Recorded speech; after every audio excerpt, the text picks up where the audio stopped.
Buenos días, feliz sábado.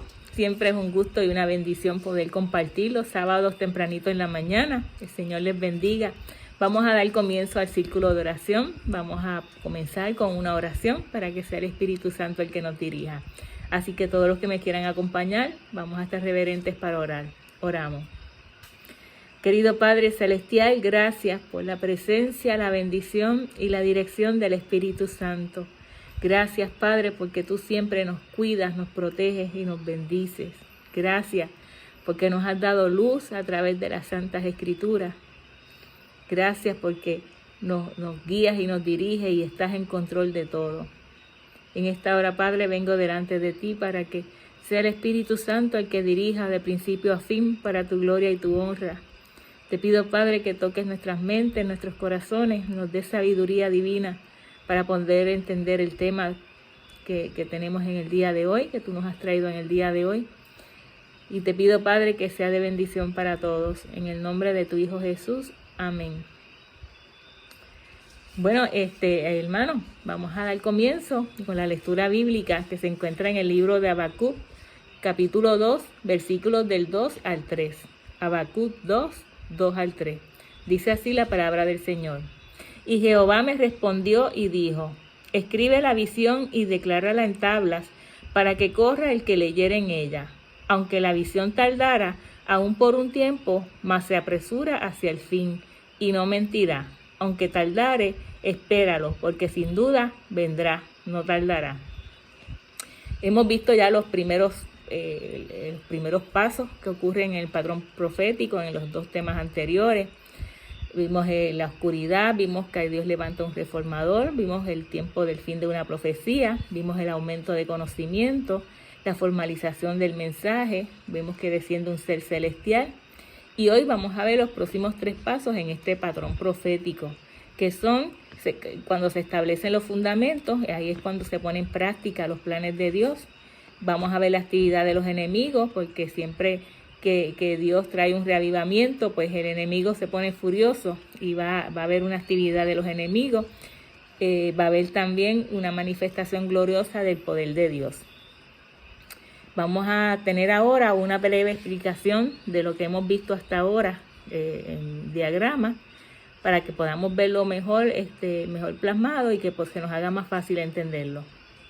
Buenos días, vamos a dar un pequeño repaso de lo que hemos visto en los últimos 2 temas. Lo vamos a hacer a través del diagrama para que se nos haga más fácil entenderlo. Va a ser rapidito, no voy a estar profundizando en cada uno de ellos, porque ya nosotros vimos cada uno de estos hitos y pues, ya los habíamos visto, solamente pues, para que podamos verlo de manera gráfica. Vemos aquí que vamos a ver las 4 historias: la historia de Noé, la historia de Moisés, la historia de Jesús y la historia de Guillermo Miller. Aquí marcamos en negro esta ruedita aquí para marcar lo que es el tiempo de oscuridad. Vemos que como lo bien que quedan alineadas en cada una de las historias. En la historia de Noé, ese tiempo de oscuridad se marca cuando los hijos de Dios se unieron con las hijas de los hombres, que eran las hijas de Caín, y se mezcló la verdad con el error. Sabemos que esa generación del tiempo de Noé era de continuo mal, la maldad había aumentado mucho, y es por eso que Dios decide enviar el diluvio para limpiar la tierra. En la historia de Moisés vimos que ese tiempo de oscuridad está marcado con el cautiverio en Egipto de 400 años. El pueblo de Dios había olvidado los preceptos y la ley de Dios, y ahí estaban entonces en el tiempo de oscuridad. La línea de Jesús, el tiempo de oscuridad se marca porque los sacerdotes, los principales de la ley, habían mezclado la ley de Dios con doctrinas paganas, y había venido ahí entonces la confusión y el error. Y en la historia de Guillermo Miller, sabemos que esta historia, aquí es cuando se completan los 1260 años de persecución papal. Era lo que era la profecía de tiempo sin la mitad de un tiempo. Y es pues, durante ese tiempo, pues el pueblo había estado en un tiempo de oscuridad, porque en ese tiempo no se permitía leer la Biblia. Si las personas decían lo contrario de lo que decía la Iglesia Popular, pues ellos eran perseguidos, y ahí donde pues, hubo mucha matanza a los hijos de Dios y mucha persecución. Y esto está marcado pues con el tiempo de oscuridad de esa línea. Vemos aquí que dice TF, significa tiempo del fin de una profecía. Vimos que aquí en la historia de Noé, esa profecía era pues la del diluvio que se iba a cumplir en esa línea. Vimos aquí en el tiempo de Moisés que el tiempo del fin de esa profecía era la liberación del pueblo de Israel, que se cumplía a los 400 años, y esto también pues se iba a cumplir en esta línea. En la historia de Jesús vemos que el tiempo del fin de la profecía es la de las 70 semanas, y sabemos pues que eso también se iba a cumplir en esta profecía. Esa es la profecía de Daniel 9:29. Y en el tiempo de Guillermo Miller, la profecía que se iba a cumplir era de los 1260 años y la de los 2300 años. Vemos aquí que tenemos unas flechas marcadas en violeta. Esto marca lo que es el aumento de conocimiento. Esto en la historia de Noé lo vimos en Enoc y en Noé. Dios le dio el conocimiento para ellos entender el mensaje que Él les quería traer en ese tiempo. En la historia de Moisés, ese aumento de conocimiento lo tuvo Moisés, lo tuvieron sus padres, su mamá y también los ancianos de Israel. En la historia de Jesús, ese aumento de conocimiento lo tuvieron los pastores. Vimos que también los magos de Oriente, Jesús, y también Simeón y Ana y Zacarías, y Juan el Bautista también. Y en la historia de Guillermo Miller, pues sabemos que Guillermo Miller estuvo 2 años estudiando la Biblia, y en 1833 a él se le dieron los credenciales para predicar en la iglesia bautista, que era la que él asistía, y en 1834 se le dieron los credenciales para predicar en todas las iglesias protestantes. Vemos aquí que esta línea está marcada ahora con un número 1. Esto hace un paralelo con lo que es el mensaje del primer ángel. Sabemos que ese mensaje es temer a Dios y darle gloria, porque la hora de sus juicios ha llegado. Mensaje de adoración y de juicio. Y vamos a ver que los eventos que ocurren aquí en este tiempo están relacionados con adoración y con juicio. Vemos que aquí se formaliza el mensaje con el nombre de Matusalén, que significaba cuando muera será enviado, marcando así el diluvio. Cuando él muriera, el diluvio iba a ser enviado. Dios tiene una cualidad, que es que Él predice el futuro desde el principio. Aquí en el nombre de Matusalén, que era cuando muera será enviado, pues vemos que ahí le estaba dando esa profecía de que el diluvio iba a ser enviado. Aquí en la historia de Moisés, el mensaje se formaliza en la zarza ardiente, cuando Dios se le aparece a Moisés en una zarza ardiendo y le dice qué era lo que tenía que hacer, y ahí también Dios le dice que era lo que el futuro, él le predice el futuro, que era la muerte de los primogénitos. En la historia de Jesús vemos que Juan el Bautista predicaba un mensaje de arrepentimiento, y él decía pues que Jesús era el Cordero de Dios que quitaba el pecado del mundo, y eso lo vemos que eso se cumple al final en la cruz. Y en la historia de Guillermo Miller, ellos predicaban sobre la segunda venida. Sabemos que no fue la segunda venida de Jesús, pero sí sabemos que aquí en el Gran Chasco ocurrió un evento que era lo que realmente pues iba a pasar. Eso lo vamos a explicar más adelante. Vemos aquí que el próximo paso que pasa es que desciende un ser celestial. En la historia de Noé, el ser que descendió fue un ángel, y fue el ángel que le explicó a Noé qué era lo que tenía que hacer, cómo iba a construir el arca, y le dio las instrucciones. La historia de Moisés, él bajó otro ángel, y ahí fue pues cuando ocurrió lo de la circuncisión, que él no había circuncidado al hijo, y el ángel lo iba a matar por no haber circuncidado al hijo. Pero Séfora, la esposa de Moisés, entonces cogió una piedra y lo hizo ella misma. En la historia de Jesús sabemos que el ser celestial que desciende es la paloma del Espíritu Santo. Y en la historia de Guillermo Miller vimos que el ángel que desciende es el ángel de Apocalipsis 10. Hoy vamos a ver cómo se establecen los fundamentos en cada una de las líneas. Aquí es lo que está marcado en color rosita. Entonces, un dibujo del arca, yo no dibujo bien, pero más o menos. Aquí es el sábado, la forma del sábado. Aquí el fundamento es Jesucristo. Y aquí en la historia de Guillermo Miller son los carteles, los diagramas de 1843 y 1844, donde se plasmaron las verdades que Dios le dio al pueblo de Dios en esa línea. También vamos a estar hablando sobre la actividad de los enemigos, de lo que está marcado aquí en chinita. Vemos cómo se ordenan en paralelos en cada una de las líneas, cada uno de estos eventos. Y la historia lo próximo que vamos a ver es una manifestación gloriosa del poder de Dios. Vemos aquí que hicimos un dibujito como de lluvia, porque esto es una representación también de lo que es la lluvia temprana en cada una de las líneas. Así que vamos a dar comienzo con el tema de esta mañana. Vamos a pasar entonces al tema. Dios les bendiga, espero que hayan entendido un poquito mejor cómo van las líneas. Vamos a comenzar con el tema de esta mañana. El primer hito que vamos a ver, o evento, es cuando se establece el fundamento. Vamos a comenzar en la línea de Noé. Esto es cuando se comienza a poner en práctica los planes de Dios para ese tiempo.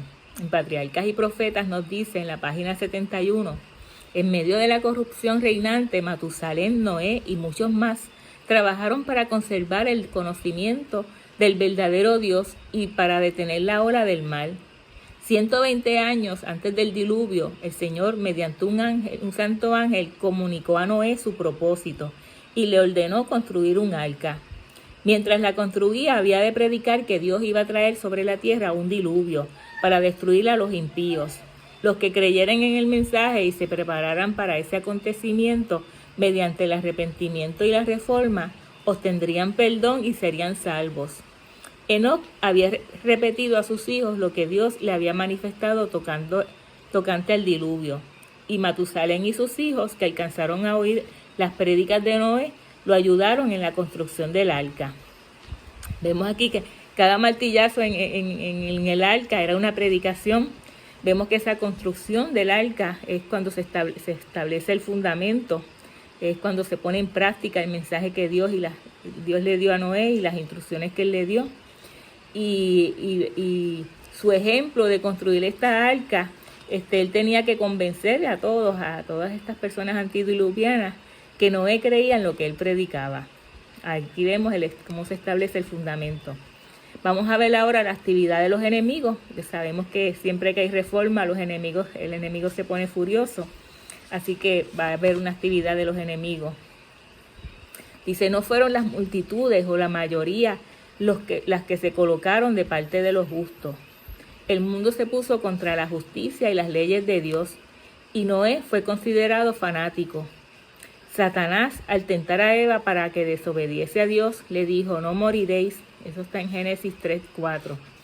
Grandes hombres del mundo, honrados y sabios, repitieron lo mismo. Las amenazas de Dios, dijeron, tienen por fin intimidarnos y nunca se realizarán. No debéis alarmaros. Nunca se producirá la destrucción de la tierra por el Dios que la hizo, ni el castigo de los seres del que los creó. Podéis estar tranquilos, no teman. No es un descabellado, es un loco fanático. El mundo se reía de la locura del iluso anciano. En vez de humillar sus corazones ante Dios, persistieron en su desobediencia e impiedad, como si Dios no les hubiera hablado por su siervo. Vemos en esta línea que la actividad de los enemigos no consistía en darle palos a Noé ni tirarle piedras. Ellos venían con un mensaje de paz y de seguridad. Ellos predicaban y hacían todo lo contrario a lo que Noé estaba predicando. Noé predicaba sobre un juicio, sobre el diluvio, y ellos hablaban de que el Dios creador no iba a destruir la tierra, que Dios no iba a destruir a los seres humanos, que no le hicieran caso, que era que Noé estaba descabellado, estaba loco. Y vemos ahí abiertamente ese rechazo al mensaje que Dios había traído para ese pueblo. Pero a pesar de este rechazo, Dios confirma que está con su pueblo, y por medio de una manifestación gloriosa, Él demuestra su poder. Vamos a ver cuál fue la manifestación gloriosa que ocurrió en la historia de Noé. Se encuentra en Génesis 7, 1-9. Dice así: Y Jehová dijo a Noé, entra tú y toda tu casa en el arca, porque a ti he visto justo delante de mí en esta generación. De todo animal limpio te tomarás de 7 en 7, macho y su hembra, mas de los animales que no son limpios, 2 machos y su hembra. También de las aves de los cielos, de 7 en 7, macho y hembra. para guardar en vida la casta sobre la faz de toda la tierra. Porque pasados aún 7 días yo haré llover sobre la tierra 40 días y 40 noches, y raerá toda sustancia que hice sobre la faz de la tierra. E hizo Noé conforme a todo lo que le mandó Jehová. Y siendo Noé de 600 años, el diluvio de las aguas fue sobre la tierra. Y vino Noé y sus hijos y su mujer y las mujeres de sus hijos con él al arca por las aguas del diluvio. De los animales limpios y de los animales que no eran limpios y de las aves y de todo lo que anda arrastrando sobre la tierra, de 2 en 2 entraron al arca de Noé en el arca, macho y hembra como lo mandó Dios a Noé. Y el pueblo, a pesar de que veía esa manifestación gloriosa de todos estos animales entrando al arca, estos animales eran dirigidos por ángeles, ellos no se sorprendían y no veían ahí el poder y la gloria de Dios, porque eso no es natural que los animales vengan caminando solos hasta el arca para subir al arca. Y vemos ahí que ya para este momento el pueblo había rechazado el mensaje que Noé les había estado predicando durante todos esos años, los 120 años. Vemos ahí en la línea de Moisés, vamos a ver cómo se establecen los fundamentos.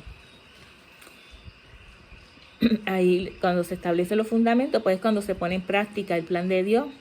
Entonces Moisés llegó a Egipto, se encuentra el pueblo en una situación bien difícil. Recuerden que Moisés salió de Egipto, ya habían pasado 40 años y ya pues muchos se habían olvidado hasta de él. Y dice en Patriarcas y Profetas, dice, en su servidumbre los israelitas habían perdido hasta cierto punto el conocimiento de la ley de Dios y se habían apartado de sus preceptos. El sábado había sido despreciado por la generalidad y las exigencias de los comisarios de tributo habían hecho imposible su observancia. Pero Moisés había mostrado a su pueblo que la obediencia a Dios era la primera condición para su liberación, y los esfuerzos hechos para restaurar la observancia del sábado habían llegado a los oídos de sus opresores. Esto está en Patriarcas y Profetas, página 263. Es aquí cuando Moisés le explica al pueblo la importancia de que tenían que obedecer la ley de Dios, y ahí es donde se establecen los fundamentos. Recuerden que en la historia de Noé, cada martillazo era una predicación, y construir el arca era obedecer el mandato de Dios. Pues en la historia de Moisés es aquí cuando el pueblo tiene que obedecer la ley de Dios, y es una de las primeras cosas que tenían que hacer, era guardar el sábado. Así que ahí vemos cómo se establecen los fundamentos, cómo se comienza a restablecer todos los preceptos que ellos habían perdido de obedecer la ley de Dios. Vemos aquí en Éxodo 5:1-5 que dice, después Moisés y Aarón entraron a la presencia de Faraón y le dijeron, Jehová, el Dios de Israel, dice así, deja ir a mi pueblo a celebrarme fiesta en el desierto. Y Faraón respondió, ¿quién es Jehová para que yo oiga su voz y deje ir a Israel? Yo no conozco a Jehová ni tampoco dejaré ir a Israel. Y ellos dijeron, el Dios de los hebreos nos ha encontrado. Iremos pues ahora camino de 3 días por el desierto y ofreceremos sacrificios a Jehová nuestro Dios para que no venga sobre nosotros con peste o con espada. Entonces el rey de Egipto les dijo, Moisés y Aarón, ¿por qué hacéis cesar al pueblo de su trabajo? Volved a vuestras tareas, dijo también Faraón. He aquí el pueblo de la tierra es ahora mucho y vosotros le hacéis cesar. Esa palabra ahí en el original, cesar, significa reposar de Shabbat, y pues dice hacer cesar de sus tareas. Esto pues lógicamente molestó mucho a Faraón. ¿Y qué pasó? Pues vamos a ver ahora lo que ocurre con la actividad de los enemigos. Vimos ahí que se estableció el fundamento que era pues que tenían que guardar el sábado, y pues vamos a ver ahora lo que ocurre con la actividad de los enemigos. En Éxodo 5:6-10 dice, Faraón aquel mismo día a los cuatrilleros del pueblo que lo tenían a su cargo y a sus capataces diciendo,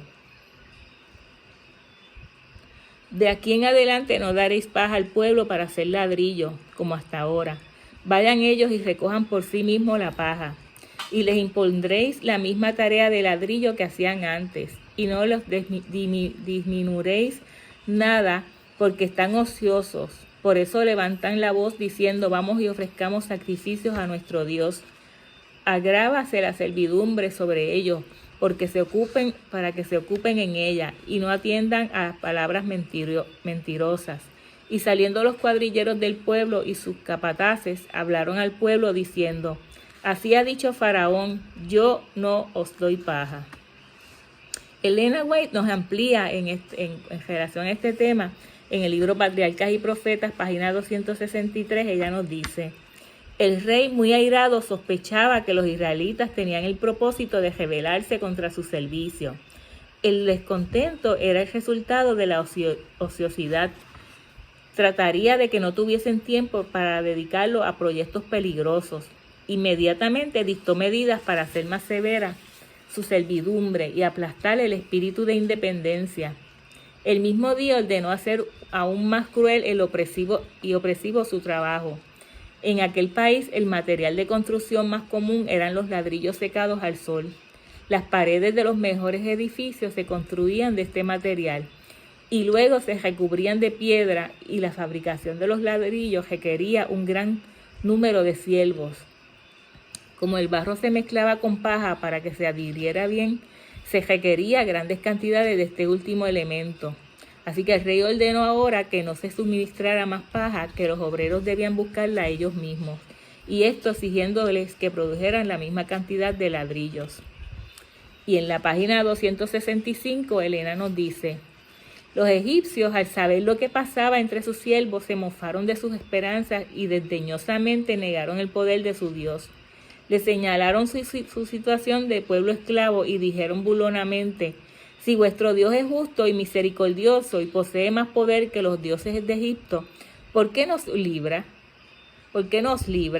Los egipcios se jactaban de su propia situación, adoraban deidades que los israelitas llamaban dioses falsos, y no obstante, pues era una nación rica y poderosa.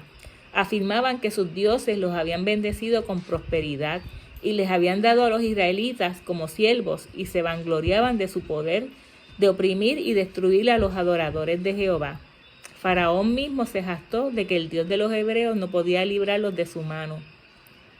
¿Se acuerdan en el tiempo de Noé que la gente se burlaba de Noé y se oponían a su obra? Y es exactamente lo que está ocurriendo aquí. Esta es la actividad de los enemigos. Aquí es cuando el corazón del faraón comienza a endurecerse. ¿Se acuerdan que en el tiempo de Noé la gente se burlaba y se oponían a su obra? Pues eso es lo que exactamente está pasando aquí. Aquí es cuando el corazón del faraón comienza a endurecerse. Recuerden que cuando esto ocurrió, Dios no dejó en ridículos a sus hijos. Y vimos una manifestación gloriosa y visible de Dios en la historia de Noé, cuando los animales comenzaron a entrar en el arca ellos solos. Pues en la línea de Moisés también ocurre una manifestación del poder de Dios. Y se da cuando comienzan a caer las plagas. Y esta manifestación del poder de Dios aumenta la fe de su pueblo, pero al mismo tiempo endurece el corazón de los impíos. Y Dios es tan misericordioso que Él nos anuncia el fin desde el principio. Nos anunció, como vimos ahorita, desde Enoc y Matusalén, y de la misma manera la muerte de los primogénitos la anunció desde la zarza. En Éxodo 4, 22 al 25, dice, Jehová ha dicho así, y dirás a Faraón, Jehová ha dicho así, Israel es mi hijo, mi primogénito. Ya te he dicho que dejes ir a mi pueblo para que me sirva, mas no has querido dejarlo ir. He aquí que yo voy a matar a tu hijo, tu primogénito. Vamos a ver la manifestación del poder de Dios. En Éxodo 8, 17 y 19 dice, y ellos lo hicieron así, y Aarón extendió su mano con su vara y golpeó el polvo de la tierra, el cual se volvió piojos, así en los hombres como en las bestias. Todo el polvo de la tierra se volvió piojos en todo el país de Egipto. Y los hechiceros hicieron así también para sacar piojos con sus encantamientos, pero no pudieron. Y hubo piojos tanto en los hombres como en las bestias. Entonces los hechiceros dijeron a Faraón, dedo de Dios es este. Mas el corazón de Faraón se endureció y no los escuchó, como Jehová lo había dicho.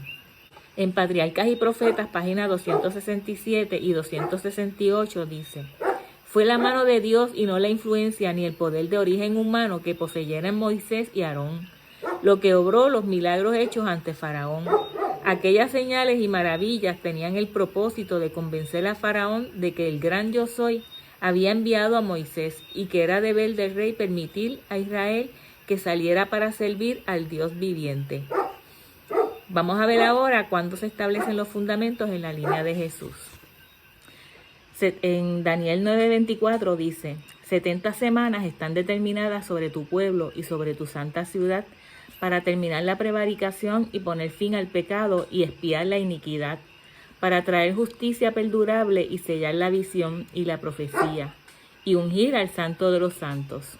Daniel 9:24. En el bautismo de Jesús, también lo vemos en Mateo 3:15, pero Jesús les respondió: deja ahora, porque así conviene que cumplamos toda justicia. Entonces le dejó. Y primera de Juan 2:1 dice: hijitos míos, estas cosas os escribo para que no pequéis. Y si alguno hubiere pecado, abogado tenemos para con el Padre, a Jesucristo el justo. Estamos viendo quién es el fundamento en la línea de Jesús, el propio Jesús. En la revista Review and Herald del 15 de noviembre de 1898 nos dice: al cumplir toda justicia, Cristo no puso fin a toda justicia. Él cumplió todos los requisitos de Dios en el arrepentimiento, la fe y el bautismo, los pasos de la gracia de una conversión genuina. Él hizo esto dejándonos ejemplo para que sigamos sus pisadas.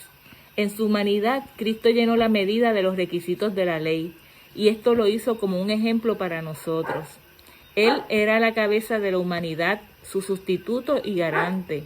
Los seres humanos, mediante la unión de su debilidad a la fortaleza de su naturaleza divina, pueden llegar a ser partícipes de su carácter.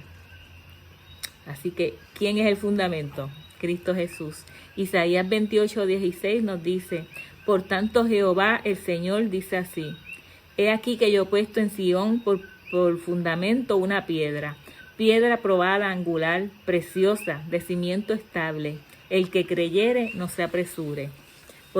Y en 1 Corintios 3:11 dice: porque nadie puede poner otro fundamento que el que está puesto, el cual es Jesucristo. Y Juan 3:30 nos dice: es necesario que Él crezca, pero que yo mengüe. Y Pablo nos lo explica en Efesios 2:20. Edificado sobre el fundamento de los apóstoles y profetas, siendo la principal piedra del ángulo Jesucristo mismo. Y por supuesto, si hay una historia que ha sido minada con mucha actividad del enemigo, es la de Jesús, que desde que nació, el enemigo ha tratado de matarlo. En Mateo 2:16-18 vemos que Herodes manda a matar también, manda un decreto para mandar a matar a todos los niños. En Lucas 4:29 dice: y levantándose le echaron fuera de la ciudad y le llevaron hasta la cumbre del monte sobre el cual estaba edificada la ciudad de ellos, para despeñarle. Esto fue cuando él comenzó el ministerio. Y como en las otras historias, pues el rechazo en este punto del mensaje es evidente.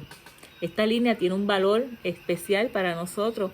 Vez tras vez Dios le mostró a Elena que esta historia para mostrarle que es una réplica de la historia del tiempo del fin.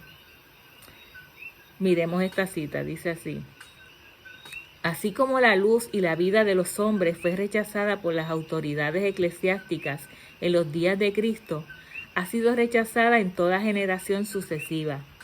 Vez tras vez se ha repetido la historia del retiro de Cristo de Judea. Cuando los reformadores predicaban la palabra de Dios, no pensaban separarse de la iglesia establecida, pero los dirigentes religiosos no quisieron tolerar la luz y los que la llevaban se vieron obligados a buscar otra clase, que anhelaba conocer la verdad. En nuestros días, pocos de los que profesan seguir a los reformadores están movidos por su espíritu. Pocos escuchan la voz de Dios y están listos para aceptar la verdad en cualquier forma que se les presente. Eso está en Deseado de toda la gente, página 199.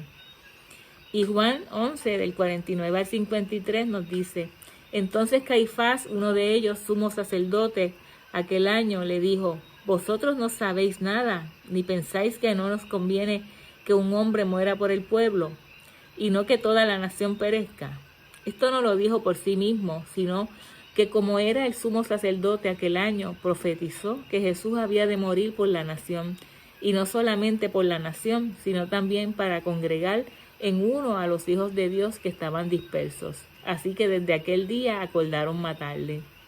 Vemos aquí que el fundamento es Cristo Jesús, así que vamos a ver ahora el próximo paso. Hay muchos pasajes en la Biblia que nos dan evidencia de eso. Vamos ahora a ver lo que es la manifestación gloriosa en la línea de Jesús. Mateo 21, 5 al 11 dice: Decid a la hija de Sión, he aquí tu rey viene a ti, manso y sentado sobre una asna, sobre un pollino, hijo de animal de carga. Y los discípulos fueron e hicieron como Jesús les mandó, y trajeron el asna y el pollino, y pusieron sobre ellos sus mantos, y él se sentó encima. Y la multitud, que era muy numerosa, tendía sus mantos en el camino, y otros cortaban ramas de los árboles y las tendían en el camino. Y la gente que iba delante y la que iba detrás aclamaba diciendo: Hosana al Hijo de David, bendito el que viene en el nombre del Señor, Hosana en las alturas. Cuando entró él en Jerusalén, toda la ciudad se conmovió diciendo: ¿Quién es este? Y la gente decía: Este es Jesús, el profeta de Nazaret de Galilea. Cuando hablamos de la manifestación gloriosa en la línea de Jesús, pues rápido lo primero que se nos puede venir a la mente son los milagros que Jesús hizo, porque eso eran unas manifestaciones poderosas de su poder, unas manifestaciones gloriosas de su poder. Pero vamos a ver que en esa entrada triunfal de Jesús a Jerusalén, ahí se reunieron todos los milagros que él hizo, toda la gente que él ayudó, toda la gente que él sanó, toda la gente que él le perdonó pecados, todas las personas que él le sacó los demonios, los que él lavó de lepra. Todos esos milagros que Jesús hizo durante todo su ministerio se reunieron ahí en esa entrada triunfal, y por eso es que hemos denominado este evento como la manifestación gloriosa del poder de Dios. Vamos a ver lo que nos dice Mateo 21, 5 al 11. Decid a la hija de Sión, he aquí tu rey viene a ti, manso y sentado sobre una asna, sobre un pollino, hijo de animal de carga. Y los discípulos fueron e hicieron como Jesús les mandó, y trajeron el asna y el pollino, y pusieron sobre ellos sus mantos, y él se sentó encima. Y la multitud, que era muy numerosa, tendía sus mantos en el camino, y otros cortaban ramas de los árboles y las tendían en el camino.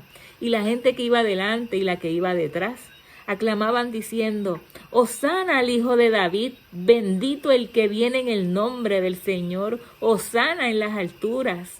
Cuando entró él en Jerusalén, toda la ciudad se conmovió diciendo: ¿Quién es este? Y la gente decía: Este es el profeta de Nazaret de Galilea. Elena White nos abunda en cuanto a este tema, y ella dice: el clamor subía continuamente: Hosana al Hijo de David, bendito el que viene en el nombre del Señor, Hosana en las alturas.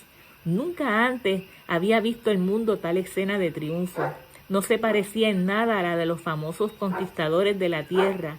Ningún séquito de afligidos cautivos la caracterizaba como trofeo de valor real.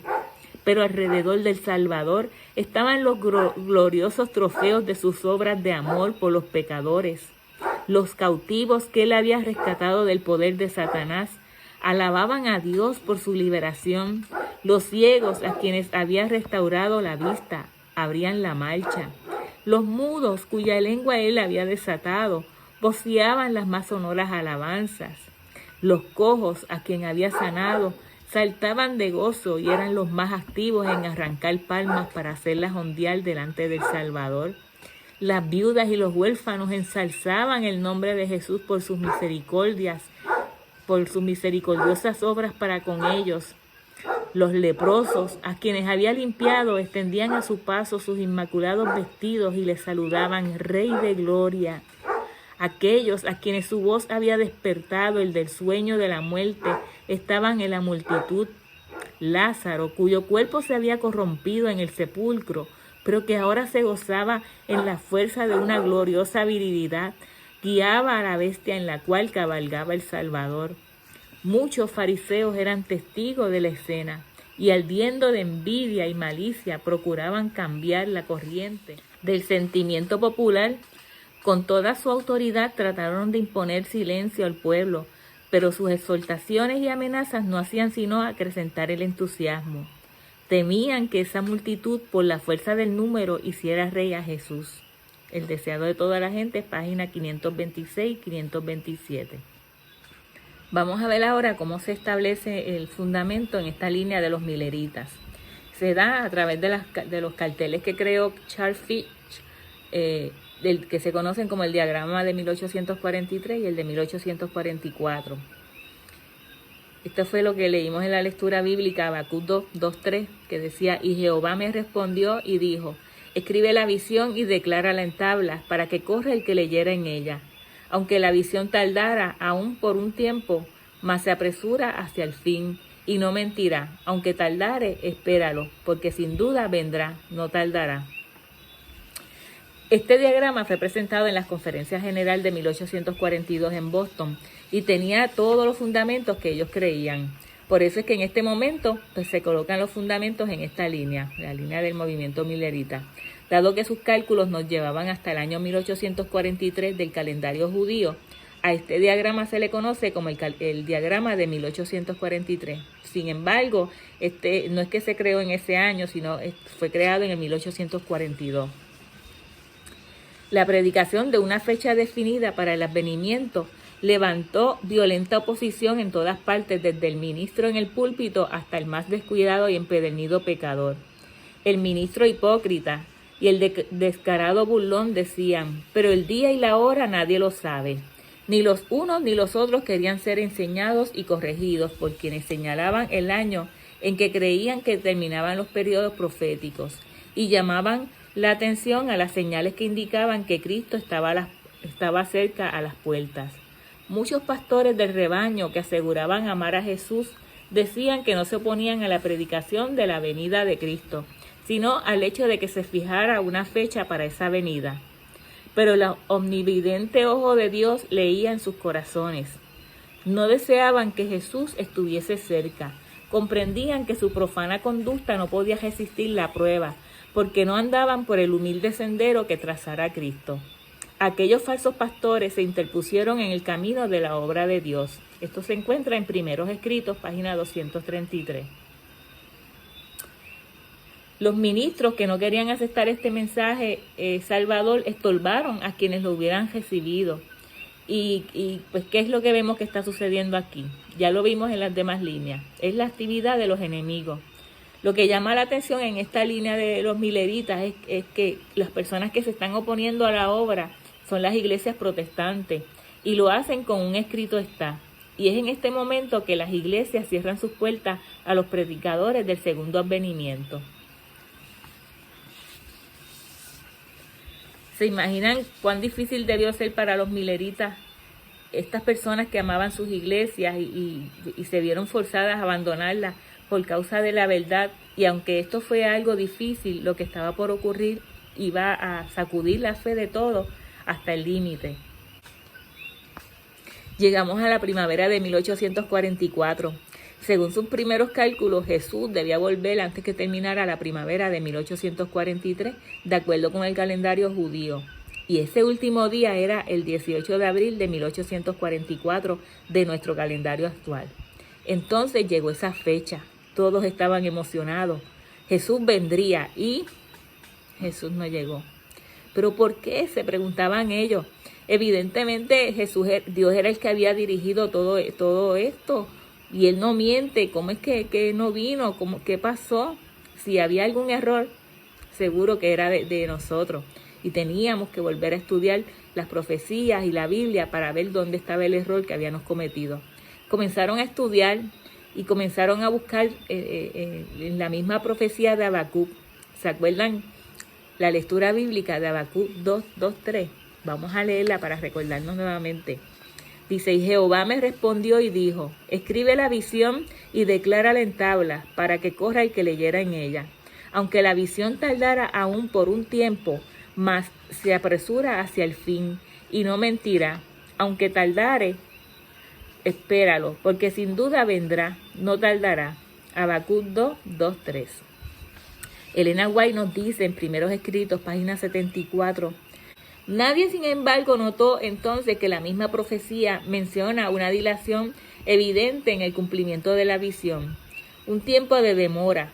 Después del contratiempo, este pasaje de las Escrituras resultaba muy significativo. La visión todavía tardará hasta el plazo señalado, bien que se apresura hacia el fin y no engañará la esperanza. Aunque tardare, aguardará, porque de seguro vendrá, no se tardará. El justo empero por su fe vivirá.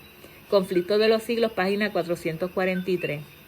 Y en Primeros Escritos, en la página 74, ella nos dice, he visto que el diagrama de 1843 fue dirigido por la mano del Señor y que no debe ser alterado, que las cifras eran como Él las quería, que su mano cubrió y ocultó una equivocación en alguna cifra para que nadie pudiese verla, hasta que la mano de Dios se apartase.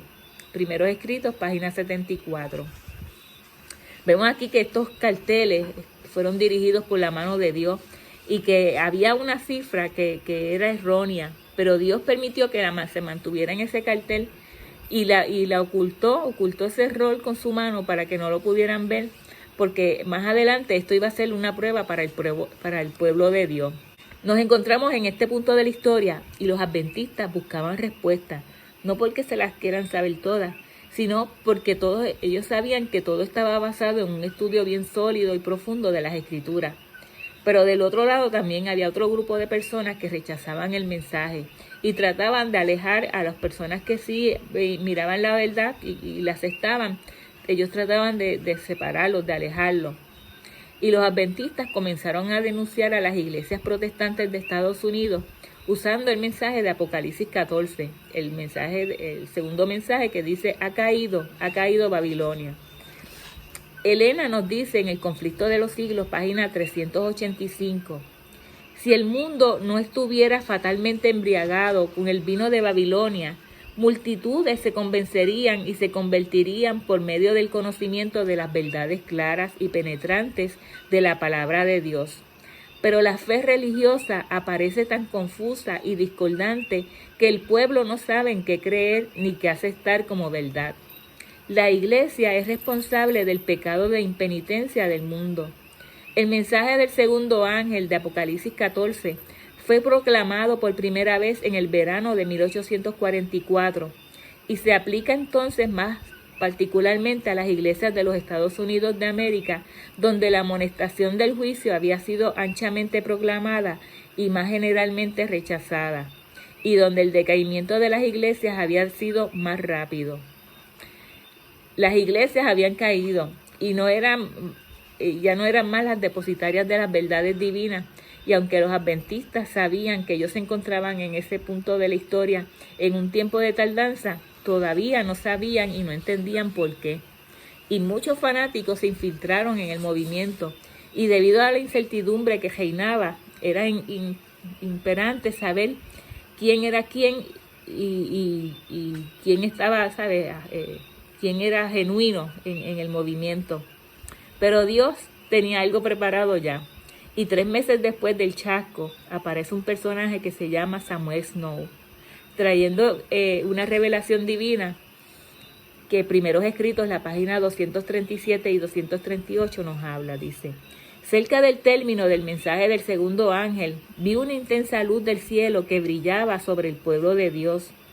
Los rayos de esta luz eran tan brillantes como la del sol, y oí las voces de los ángeles que exclamaban, aquí viene el esposo, salid a recibirlo. Era el clamor de medianoche. Y muchos fanáticos se infiltraron en el movimiento, y debido a la incertidumbre que reinaba, era imperante saber quién era quién. Pero Dios ya tenía algo preparado. Y 3 meses después del chasco, apareció un personaje llamado Samuel Snow, trayendo consigo una revelación de Dios. En Primeros Escritos, páginas 237 y 238 nos dice: cerca del término del mensaje del segundo ángel, vi una intensa luz del cielo que brillaba sobre el pueblo de Dios. Los rayos de esta luz eran tan brillantes como los del sol, y oí las voces de los ángeles que exclamaban: aquí viene el esposo, salid a recibirlo. Era el clamor de medianoche, que había de dar poder al mensaje del segundo ángel. Aquellos a quienes se les confió esta visión se apresuraron y con el poder del Espíritu Santo publicaron el mensaje y despertaron a sus desalentados hermanos. La explicación de esto es la siguiente. El punto de partida de la profecía de las 2300 tardes y mañanas comienza en el decreto de la restauración de Jerusalén, que esto fue en el año 457 a.C. Pero este decreto no se puso en vigencia hasta 6 meses después, 6 meses más tarde. Por eso es que esa profecía de los 2300 días debía de alcanzar su cumplimiento 6 meses más allá de abril, en el 7º mes, lo que lo llevó al otoño de 1844.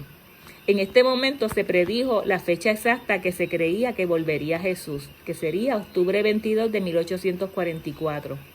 Y se le proclamó con los mismos términos de la Escritura, así como aparece en Mateo 25:6. Aquí viene el esposo, salid a recibirlo. Y esto fue una manifestación gloriosa del poder de Dios. Esta manifestación gloriosa se ve alineada con la entrada de Jesús a Jerusalén. La conocemos como el clamor de medianoche. Y todos cantaron Hosana. Pero no todos estaban preparados. Habían vírgenes prudentes y vírgenes insensatas. Y siguiendo nuestro patrón, vemos que el próximo paso que va a ocurrir es que va a haber una puerta cerrada. Y si leemos Mateo 25, con mucho cuidado vamos a poder ver la tardanza previo al clamor, que es cuando las vírgenes se duermen, y luego vamos a poder ver esa puerta cerrada también. Este será nuestro próximo paso que estudiaremos en el próximo tema. Hasta aquí el estudio del día de hoy. Esperamos que haya sido de bendición para todos. Y ahora vamos a presentarle a nuestro Padre Celestial todas las peticiones.